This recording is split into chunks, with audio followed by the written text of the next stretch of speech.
Alright guys, welcome back. Now we're going to tie the figure 8 follow through. I've gotten one of our retired carabiners out of the closet. Remember that everything you use gets returned to the rock climbing room, no exceptions. Alright, so I'm going to put that on my belt loop to be able to use it for demonstration purposes.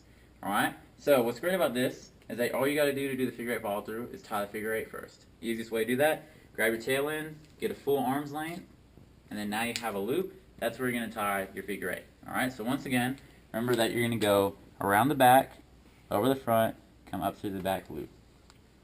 Figure 8 follow through. Alright, so now what I'm going to do is I'm going to show you how we're going to do the follow through.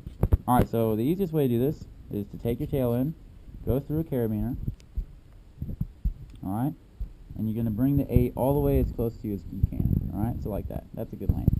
Now, the follow through's concept is that you're going to take this end where it came through, or you came through here, you're going to follow it back through and around the whole loop to complete it, okay? So once again, you're going to take it through, you're going to follow it out, so you're going to follow it back in and go around the whole loop to complete the knot, alright?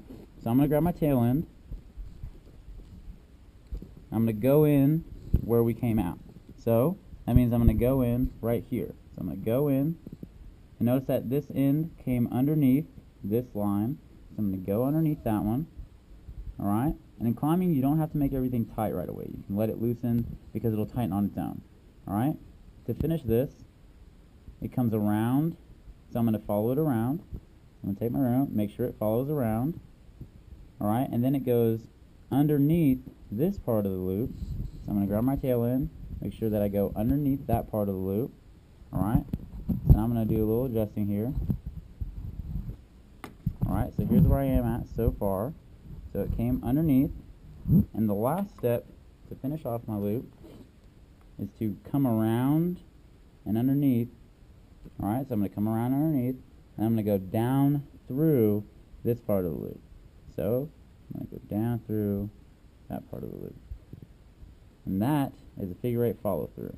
Alright, simple enough. We're going to do it one more time, and I'll show you how to finish it off. So I'm going to unloosen it.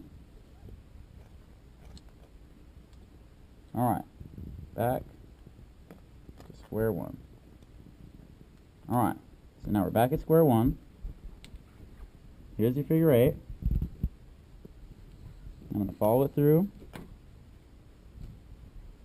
Alright, so I'm going to follow it through the way it came out. I'm going to go back in. Alright, so I'm going to go in through where it came out. You can pull it all the way through. Now you have a loop right here.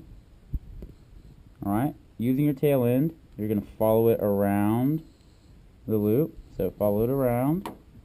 And then this part of the loop goes underneath this one. So I'm going to go underneath it, pull it through.